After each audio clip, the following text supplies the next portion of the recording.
कब मैं उस ओहदे से बोल पाऊँ कि मैं तो बहुत अच्छी माँ बन रही हूँ। द बेस्ट पार्ट इज कि मेरा प्रपोजल हो रहा है और हमारे बच्चे हमारे सामने हैं। इस वक्त का डर सिर्फ ये है कि सब कुछ छोड़ छाड़ के मैंने एक बहुत बड़ा डिसीजन लिया है। जब पहली बार मिले निक को तो उन्होंने क्या ये मेरे पापा हैं ऐसे करके मेरे कान में बोला, तो मैंने कहा अरे बाप रे बाप रे बाप रे, कहीं सुन लिया तो। स्वागत है दलजीत आपका टेली चक्कर पर दोबारा।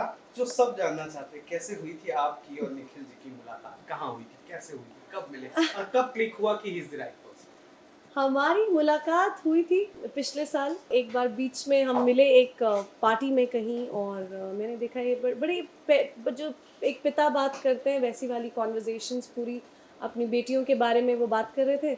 और बात करते करते समझ में आया कि पिता बहुत अच्छे हैं, और वहाँ समझ में आया कि वो भी शायद एक तलाश में हैं। और फिर हम टच में रहे, और आई थिंक एज पेरेंट्स पहले एक दूसरे को पहचाना, फिर फैमिलीज़ ने एक दूसरे को पहचाना, फिर बच्चों ने एक दूसरे को पहचाना, फिर लगा कि ये परमुटेशन कॉम्बिनेशन ठीक है, ये हो पाएगा। लेकिन डरे तो अभी भी हम लोग हैं, लेकिन हाँ वैसे कुछ मुलाकात हुई दो पेरेंट्स की। I should not laugh about this. अच्छा, tell me one thing. I'm super curious to know about this. How kids reacted, you know, when you went to Jordan. 9 साल का है, वो बहुत ज़्यादा छोटा भी नहीं है और बहुत ज़्यादा बड़ा नहीं कि मैच्योरली इस चीज़ को हैंडल कर सके। So when you went to him और जब आपने बताया, उसने इसे कैसे हैंडल किया और फिर निखिल के साथ उसका कैसा किया? आई थिंक जेडन के साथ ना मेरा रिलेशनशिप शुरू से ही बड़ा फ्रेंड वाला है। मैं हर चीज़ बात करती हूँ, अगर मैं दुखी होती हूँ, खुश होती हूँ, जो भी मैं बात करती हूँ, और मैं कोशिश करती हूँ कि जेडन को बहुत ही रियल पिक्चर दे सकूँ। इसलिए जेडन बहुत मेच्योर्ड भी है अपने एज के लिए। तो मैंने बताया था कि ऐसा ऐसे मैं देख रही हूँ, देखते हैं। और जब पहली बार मिले निक को तो उन्होंने क्या ये मेरे पापा हैं ऐसे करके मेरे कान में बोला, तो मैंने कहा अरे बाप रे बाप रे बाप रे, कहीं सुन लिया तो। और आई थिंक उन्होंने सुन लिया था, बहुत अच्छे से हैंडल किया। एंड नहीं, जीना ने बहुत अच्छे से हैंडल किया है, और आई थिंक उनकी बेटी ने भी। और यार बच्चों का ना ऑनेस्टली परिवारों में कभी झगड़े हो जाते हैं, कुछ हो जाता है, उनका कोई लेना देना होता नहीं। बच्चे तो खुश रहना चाहते हैं, और उनके फ्यूचर की जिम्मेदारी हम सब बड़ों पर है। बस जो बेस्ट कैपेबिलिटी है वो करना चाहिए। सो How is your relation with आरी, Nikhil's it's daughter? It's beautiful. आरी आरी 13 साल की हैं, और यू नो आई थिंक बहुत बहुत प्यारी सी बच्ची हैं, बहुत अच्छा गाती हैं, बहुत अच्छी आवाज़ है। और मुझे ऐसा लगता है कि पता नहीं एक माँ का कब मैं उस ओहदे से बोल पाऊँ कि मैं तो बहुत अच्छी माँ बन रही हूँ।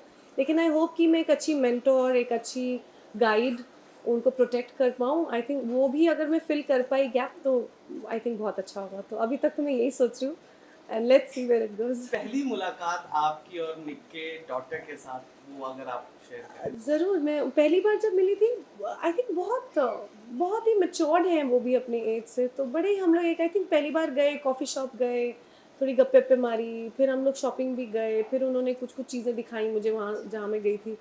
तो बड़ा एक ईजी रहा, you know. I think girl connection बहुत स्ट्रॉन्ग है हम दोनों में। सो जैसे मैंने लास्ट टाइम भी आपसे पूछा था कि यू सेड कि अब मैं रेडी हूँ पूरी तरह से, मैं मूव ऑन कर चुकी हूँ, मैं हाफ ऑफ द वे पहुँच भी चुकी हूँ। बट जब हमें कोई अब वो मूव ऑन में भी ना कुछ नया ऐड ऑन होने जा रहा है, यू नो, तो आप कितना डरे उसी। आपने फाइंड कर लिया आपका लव प्यार, वो एक तरफ हो जाता है, पर डर अभी भी है, क्योंकि कहीं ना कहीं वो आप पास्ट को तो चेंज नहीं कर सकते, तो वो डर होगा कहीं ना कहीं, है या नहीं, और कितना है अगर है तो। हाँ, मतलब ऑब्वियसली डर है, क्योंकि फ्यूचर ना आपने देखा ना मैंने देखा। ये तो मैं आपको 5 साल के बाद, फिर उसके 5 साल के बाद बता पाऊंगी कि मैं कितनी श्योर हूँ, और यू नो ऐसा होता है और ये डिफिकल्टीज होती हैं। और तो ये तो मैं आपको टाइम पे ही बता पाऊंगी, क्योंकि इस वक्त किस चीज़ का डर है वो भी नहीं पता मुझे। डर इस वक्त मुझे लगता है जो प्रेजेंट डर है वो है कि मेरा पूरे बॉक्सेस में मेरा घर हो चुका है। मेरा एक कम से कम 30 बॉक्सेस बैंगलोर मेरे पापा मम्मी के घर जा चुके, और कई चीज़ें पैक हो गई है। मेरा घर जहाँ मैं 7 सालों से रह रही हूँ वो पैक हो रहा है। जेरन का स्कूल हो, फ्रेंड्स हो, मेरे फ्रेंड्स, फैमिली, सब कुछ रैप अप हो रहा है अभी के लिए। इस वक्त का डर सिर्फ ये है कि सब कुछ छोड़ छाड़ के मैंने एक बहुत बड़ा डिसीजन लिया है। लेकिन वो एक्साइटमेंट भी है, क्योंकि वो इतने स्ट्रॉन्ग है निक कि बस आ जाओ, तुम टेंशन मत लो, क्या चाहिए करियर तुम लो, तुम्हारी फ्रेंड्स कहीं नहीं जा रही है। तो अब प्लान्स बनाना शुरू कर दिया इन्होंने कि जून में तुम आ रही हो, मतलब मेरी अभी बेस्ट फ्रेंड आई हुई है, तो रितिका को बोला तुम यहाँ आ जाना, तुम इस तरह, मम्मी पापा को पटा रहे हैं अभी से कि आ जाओ। उसको लगे ही नहीं कि अलग है, तो वो अपनी तरफ से पूरी जो कहते हैं, जो शायद एक हस्बैंड को वो एक शायद वो सपोर्ट और हाथ देना चाहिए. वो जानते हैं कि इस एज में मुश्किल होता है. जब हम यंगर होते हैं हमने दुनिया देखी नहीं होती. It is easier to take that plunge, but definitely डरी हुई हूँ. और but I think with time, वो मैंने कहा ना 5 साल बाद शायद मैं और कॉन्फिडेंस में होंगी और उसके बाद मैं बता पाऊंगी कि वो डर एक्चुअली क्या था. इस वक्त डर का डेफिनेशन बहुत वेग है, बट है. अच्छा, बहुत वियर्ड लगेगा शायद मैं पूछ रहा हूँ ये, बट किसने प्रपोज किया? ऑफ कोर्स निक ने किया. अच्छा, कहाँ किया था? कहाँ किया, हम नेपाल गए थे और एक हाँ मुझे उनको बड़ा शौक है ट्रैवल का, और उनके पता नहीं 74th कंट्री थी शायद उनकी. तो उन्होंने बोला न्यू ईयर तो नए कंट्री से शुरू करनी है. तो हम नेपाल गए और बहुत खूबसूरत है एक्चुअली. Nepal is beautiful. और वहाँ पे एक एग्जीबिशन म्यूज़ियम या बड़े वहाँ था, तो हम म्यूज़ियम में गए और वहाँ पे बड़ा पुराने मंदिर में हम घूम रहे थे और वहाँ पे उन्होंने बड़े ही प्यार रहे, बहुत ही रोमांटिक तरीके से प्रपोज किया. और हाँ, इट वाज ब्यूटीफुल. नहीं, जैसे we really need detail. Yeah. तो हम वहाँ गए और मुझे रियलाइज़ हुआ कि वहाँ बड़ा टूरिस्टी मामला चल रहा है और बहुत सारे लोग कैमरा के साथ घूम रहे हैं. आखिरी में पता चला कि वो सारे टूरिस्ट सारे हायर्ड थे, क्योंकि जितने कैमरा थे वो सिर्फ मुझे कैप्चर कर रहे थे हर एंगल से. और जहाँ से हमने क्रॉस किया, जब तक मैं वापस आई वहाँ फूल ही फूल थे. I was really romantic. और जो 10-12 कैमरा वाले, उनके असिस्टेंट सब मुझे मतलब सब क्लैप कर रहे थे. तो it was very magical. It was beautiful. तो आपने उसी वक्त हाँ बोल दिया था या ऑफ कोर्स हाँ बोला यार. इतने प्यारे तरीके से, इतने थॉटफुल तरीके से. ऑफ कोर्स ऐसा में हम माइंड तो आई थिंक बच्चे भी हमारे साथ ही थे. द बेस्ट पार्ट इज कि मेरा प्रपोजल हो रहा है और हमारे बच्चे हमारे सामने हैं, तो इससे अच्छा कुछ नहीं हो सकता. It was a perfect proposal.